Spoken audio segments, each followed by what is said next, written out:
Okay, so we're going to be talking about allergic contact dermatitis. And I think this is one of the hardest topics in dermatology because it's mainly just memorization and it's very confusing. All the words kind of sound the same. So let's go through it and go through the high yield topics with this.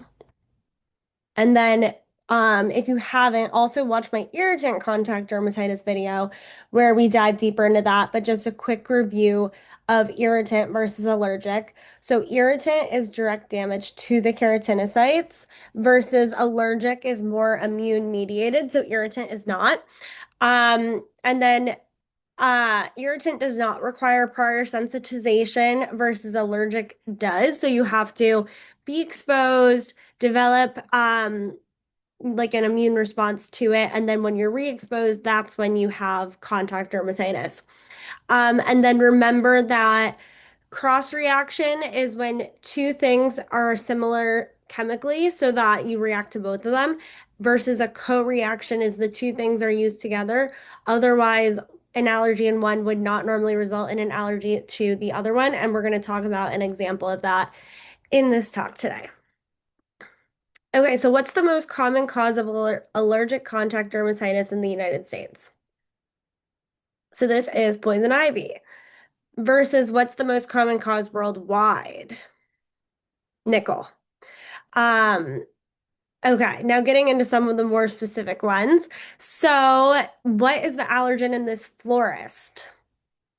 Tulips. Remember, daffodils cause irritant contact dermatitis, tulips cause allergic. What's the most likely allergen here? On the earlobe. So this is nickel, likely from jewelry, earrings.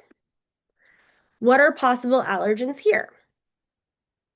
So options are phthalates, which are a preservative in a lot of personal care products, dyes like lipsticks, flavorings like in gum or food, sunscreen, or propolis, which is from beeswax, and that's what's in a lot of like lip balms and things like that. Okay, what is the allergen here? So when you see linear contact dermatitis like this, you should think poison ivy, which, poison oak, poison sumac, those all kind of look similar. And they're in the toxidendron species, which we're going to talk more about later too. And then the allergen is urushiol, and the sensitizing agent is pentosyl catechol. Again, sorry about my pronunciations of things. These words are hard. But those are all things to know. But when it's linear, think poison ivy. Okay, what are possible allergens here around the mouth?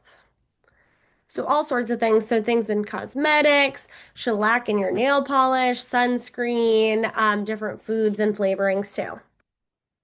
What about here on the eyelid?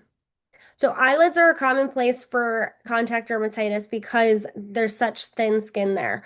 So nail products can cause it here. So tosilamine is more common than acrylates and other components in nail polish, but they all can cause it. And then also cosmetics. So like false eyelashes, mascara, eyeshadow, things like that. How does clothing dermatitis present?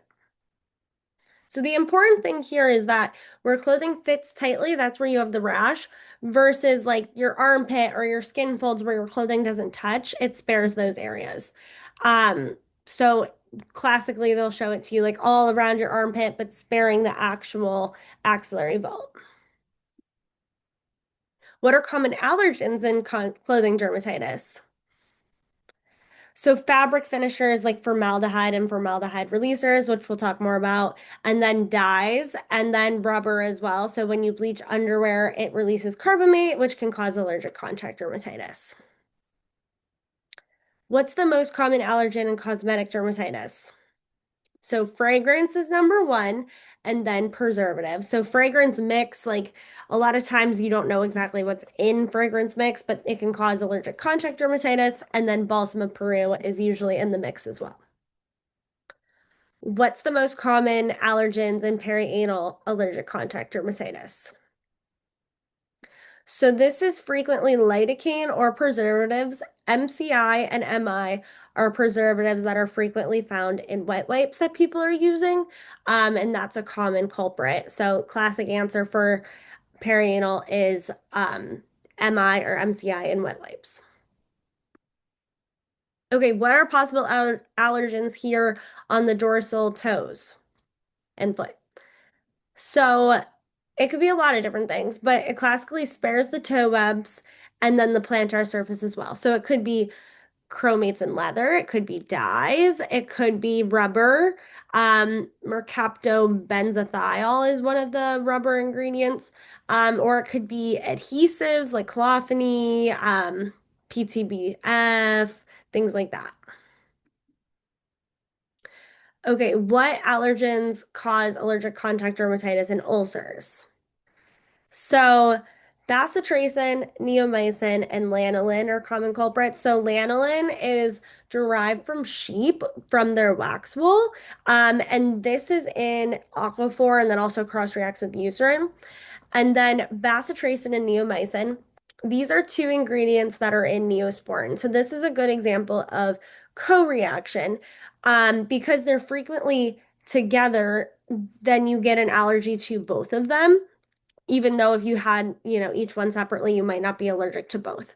And then neomycin also cross reacts with aminoglycosides, so gentamicin. So that's like they're chemically similar. Um, and then you can also see this with like post-operative wounds and chronic otitis media.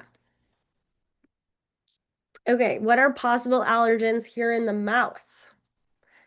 So think about dental fillings for sure. So those can have mercury, gold, amalgam in them, and that causes a lichenoid reaction, but also flavoring in like gum and toothpaste, so mint or cinnamon, and epoxy resins, which would also be used in dental work. What are the most common causes of airborne allergic contact dermatitis? So this is the compositae species. So this is like ragweed, dandelion, other weed, sunflower, marigold. And these cross-react with permethrin, which is good to know because that is used to treat scabies. And then here's just some pictures of the different ones in this species or family. Okay, what's the most common causes of occupational allergic contact dermatitis? So rubber is number one, then nickel, then epoxy resin, and then there's some other resins. How does allergic contact dermatitis present on patch testing? So again, let's go through how patch testing works. So it kind of varies based on institution, but a lot of places they put the patches on Monday, tape them to the back, take them off on Wednesday, and that's also the first reading. And then on Friday, you come back for the second reading. Now, there are some things that can be more delayed, so sometimes you have them come back the following Monday or Tuesday for a third reading, but the standard is just to do it that 1 week. So allergic contact dermatitis will either develop between the first and second reading, so sometime between Wednesday and Friday, or continue between those. So you see it on Wednesday, but you still see it on Friday. Versus, like we talked about in the irritant lecture, those ones you see on Wednesday and they are getting better by Friday. So that's more of an irritant versus allergic. The immune system needs some time to react. So that's better seen at the second reading. What allergens result in a delayed patch test? So they are positive 7 or more days later.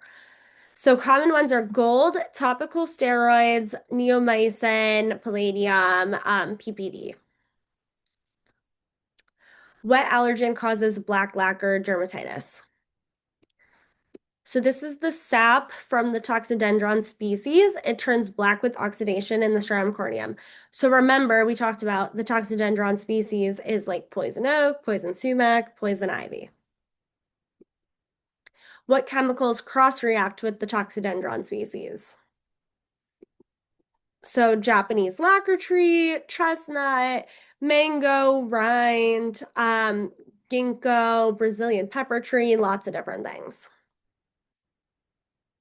What type of UV exposure is most likely to cause photoallergic contact dermatitis? Most commonly UVA. How can you test if something has nickel in it? So you can buy these tests over the counter. So basically it's called dimethylene glycomine, and it's in ammonia, and it turns pink if there's nickel present. What are sources of chromates? So we talked about this a little bit before. So they're in dyes, like the green felt on a pool table. Also, they're like a yellow-green pigment that's used for tattoos and cosmetics, used in leather, cement, and crude oil. What are sources of cobalt? So this is also a blue-green dye, so you can see it in like paints and tattoos. Also glass and pottery and cement. Also seen in B12 injections and artificial joints. What test can be used to detect traces of cobalt? So this is a long name, but just know that there's a test out there and try to remember that this is the name for it. What is a Poral reaction and what is it seen with? So this is seen with cobalt. So you get an irritant reaction. So it's not a true allergic reaction, but you get purpuric pores on patch testing. What are sources of mercury? So this is also one of the dyes, I believe. I think that this is used sometimes for red tattoos, but it's also in amalgams and dentistry, and it's a common cause of that oral lichenoid reaction. But also in felt hat workers, etching and artwork, glue, starch paste, things like that.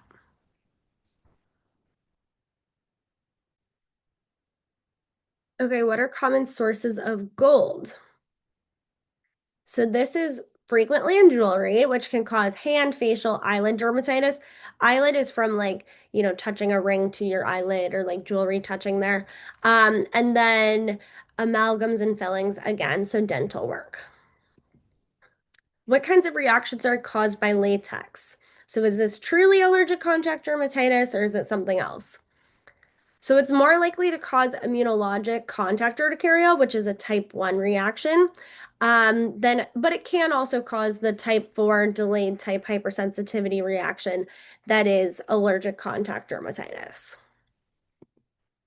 What are risk factors for latex-induced allergic contact dermatitis?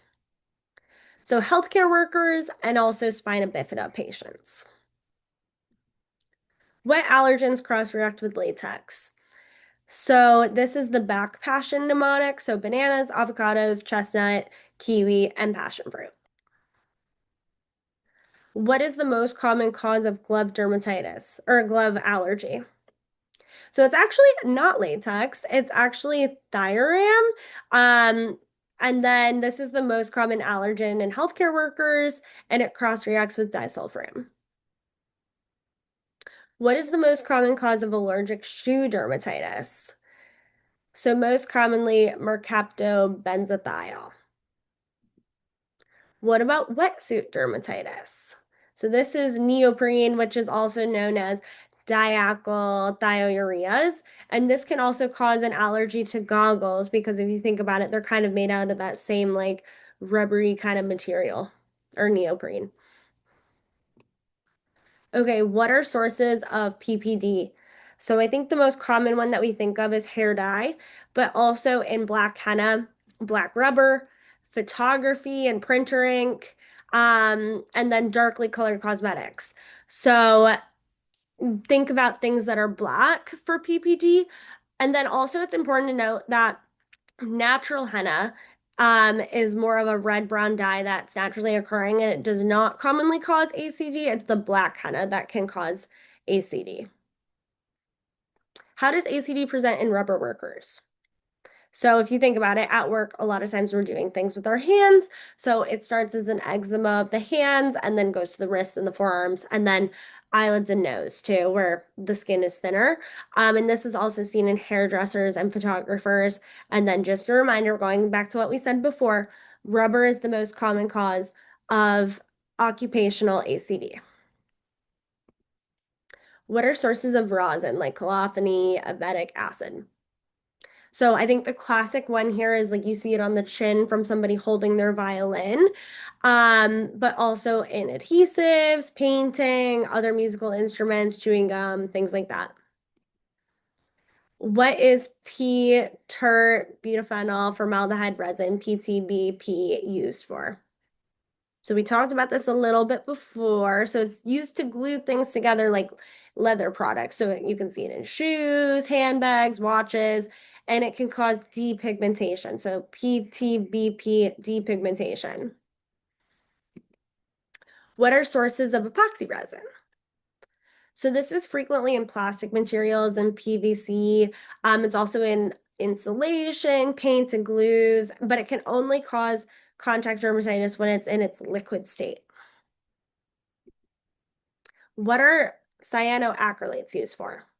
So when I hear acrylate, I kind of think like glue, and ethyl cyanoacrylate is crazy glue, and this is used to glue on artificial nails, so that can be seen, as an eyelid dermatitis. But then also other ones are used for skin closure, so glue stitch and Dermabond. What material used in medicine and dentistry can diffuse through rubber and polyvinyl gloves? So this is methacrylate, and this can lead to paresthesias. And then that might make you wonder, what are sources of methacrylate? So it's a very hard, rigid plastic found in artificial nail plates, but also it can be used for artificial joints, dental prosthesis, dental sealant. So, and then a similar compound is found in glucose sensors and insulin pumps. So this is how you would get this, and just know it can go through those vinyl gloves. What material has the least amount of formaldehyde of any textile? So we're talking like cotton, polyester, linen, silk, things like that. So the least is actually polyester. And what has the most? Cotton, which is surprising. What are sources of formaldehyde?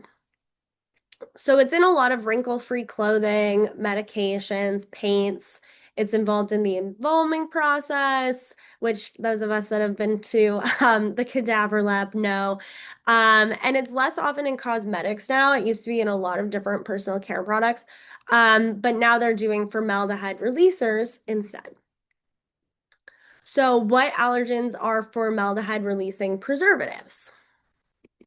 So this is things like Quantrarium 15, which is in a lot of soaps, shampoos, moisturizers. It's the most common preservative sensitizer in the US. Also, imazildinuria, DMDM, hydrantoin. Those are hard for me to pronounce, but those are the formaldehyde releasers.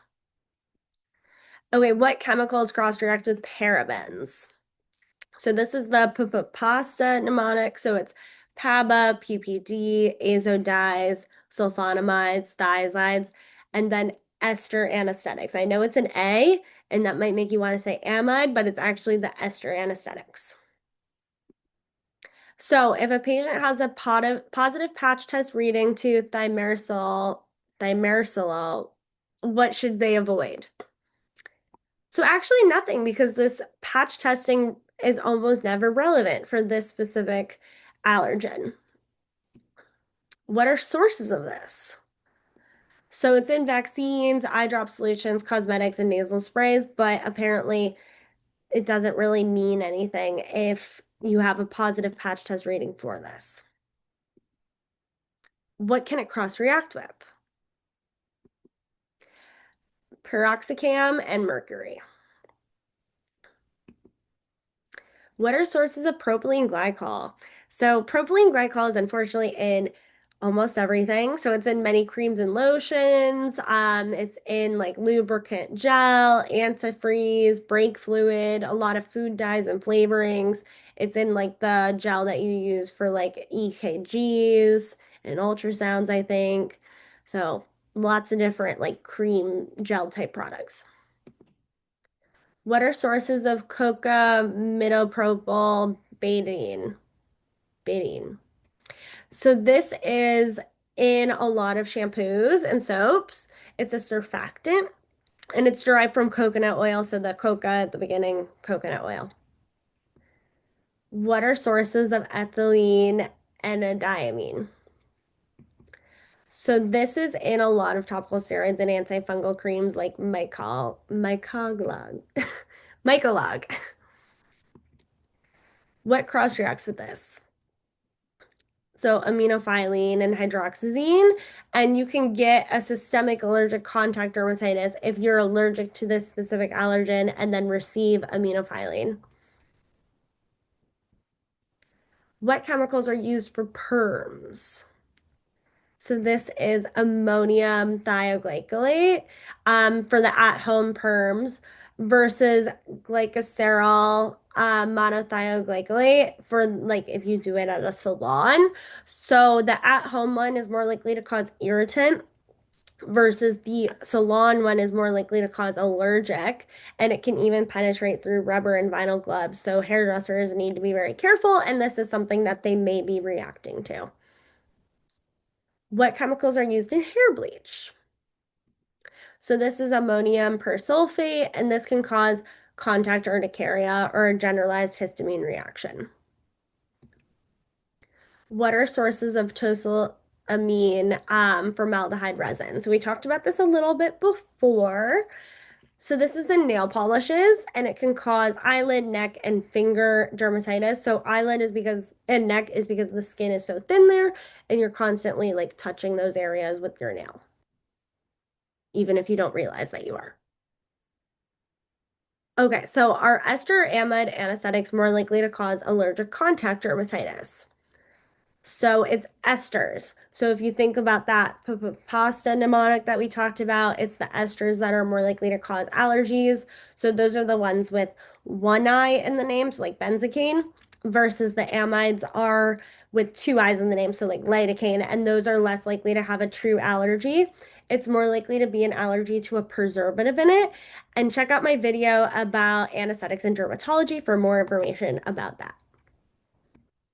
Okay, so now we're going to match. So there's four different classes of steroids, and there's a screening agent for each of them to see if you're allergic to it on patch testing. So what's the representative for class A? This is tixacortal pivalate. What about for B? Budesonide. C is betamethasone, and then D is hydrocortisone 17 butyrate. And then this is what's in each of the classes. Um, so this is hard to remember, but you just have to memorize it, unfortunately. Oh, and then here we have it in another format too. So which class of steroids are most allergenic? So what are most, if somebody's going to be allergic to topical steroids, what's the most likely class? So this is class A. So this is like your hydrocortisone, your prednisone, things like that. What's least allergenic? This is going to be class C, so little to no risk of contact allergy. And going back to this, desoxymethasone is what we prescribe most often when somebody has a topical steroid allergy. So that's just something to keep in mind for that. Okay, what classes of steroids cross-react? B and D. So A, most allergenic, C, least allergenic, B and D cross-react. How do steroid allergies present on patch testing? So we talked about this a little bit before. So they may have a delayed response. So if you're specifically patch testing them for topical steroids because their rash isn't getting better and you're wondering if they're allergic to the topical steroid, you should make sure that you do a reading at least 7 or more days later. But you may have an allergenic ring at the edge of the patch test site because the steroid in the middle of the patch test site is it's suppressing the immune response basically. So it might look more like a ring. Okay. What formulation of nitrogen mustard is most likely to cause allergic contact dermatitis? So I believe the options here are cream or solution, and it's ointment or solution, and it's the solution that's more likely to cause it. What's the most common allergen in sunscreen? So this is oxybenzone. Um, They don't do PABA anymore because it had a lot of cross reaction with those other allergens. And then it's important to know that this is mineral sunscreen. This is chemical sunscreen. Mineral sunscreen ingredients like zinc oxide and titanium dioxide never cause allergic contact dermatitis, which, we use the zinc oxide on babies for diaper rash and things like that too. So, not likely to cause allergic contact dermatitis. Most likely is oxybenzone. What are sources of dimethyl fumarate? So it's an antifungal agent that's used in leather couches, and shoes. So this is the so-called Chinese sofa dermatitis. Dimethyl fumarate, it prevents fungus from growing or mold from growing on leather couches and shoes. What allergen is in shin pads and athletic footwear? This is acetophenone. What are sources of the allergic that may cause allergic contact dermatitis? So this is onions, garlic, chive. So for garlic, it's going to be on the non-dominant hand with hyperkeratosis and fissuring of the thumb, index fingers, and middle fingers. So if you think about how you would hold a garlic clove while you're chopping it, so you're going to chop it with your dominant hand and hold it with those fingers on your non-dominant hand. And that is it. So that was a lot of information, but hopefully you found this helpful.